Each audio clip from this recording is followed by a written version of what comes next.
Good morning, dear ladies and gentlemen. My name is Mufliha, and this is my teammate Mansi from Soundara Central School.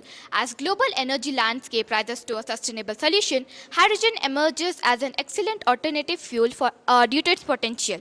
Hydrogen has a clean carrier energy plays a role in decarbonizing sectors like transportation, power generation, and industries. However, one of the major challenges is its efficiency and safe storage of hydrogen, as hydrogen has a high volumetric energy, which meaning that hydrogen has very low density.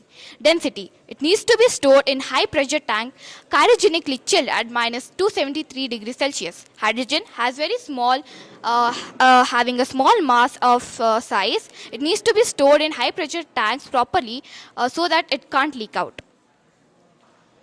Metal hydrides are chemical compounds that are formed when hydrogen reacts with a metal to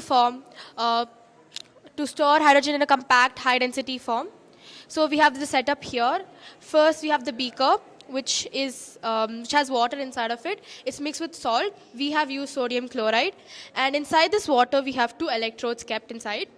So one where oxygen gas will be liberated and the other where hydrogen gas will be liberated. It's connected to the battery. When electricity is passed through, here oxygen gas will be liberated, and inside this here hydrogen gas will be liberated. So from this, the hydrogen gas will move from here, from the beaker, all the way to the conical flask, where it will be stored temporarily. And from this conical flask, the hydrogen will then move and come to the metal. This metal is nickel. These black dots represent nickel and the red dots represent hydrogen. So when the hydrogen gas molecule approaches the metal surface, it dissociates or breaks down into two hydrogen atoms. These then travel from the metal surface all the way to its internal crystal structure.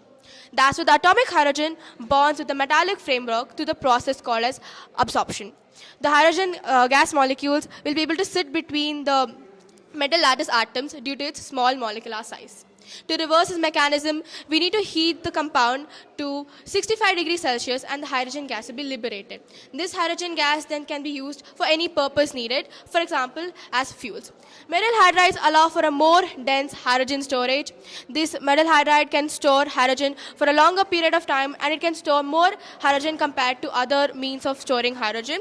For example, magnesium hydride can store 7.6% of hydrogen by weight compared to compressed hydrogen gas, which can only store 5% of hydrogen by weight. They are also generally safer than other means of storage due to its solid nature, meaning they minimize any risk of leakage. To make a product, we'll be using metal that reacts with hydrogen at room temperature or at high pressure. For the hydrogen to be actually working, we need to heat it up to certain degree. So we'll be using on large scale for it to work, we'll be using 4 metals. The first metal is palladium. Palladium is highly reactive element, and it's cost around $1,300 to $1,200. Next is platinum. Platinum also reacts with hydrogen at high pressure and at room temperature, and its price varies from $1,200 to $1,000.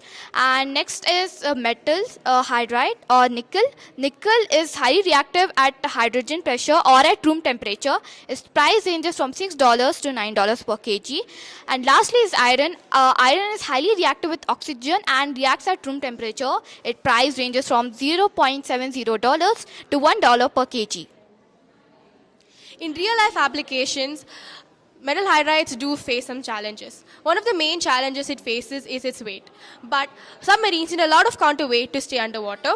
With a price tag of $500 million, a fuel cell system costs as much as a diesel submarine. With the metal hydride, the submarines can stay underwater for 14 days. That's much longer compared to battery hybrid fuel, which can only stay up to 2 days underwater. Metal hydrides are a promising method for hydrogen storage, offering advantages in terms of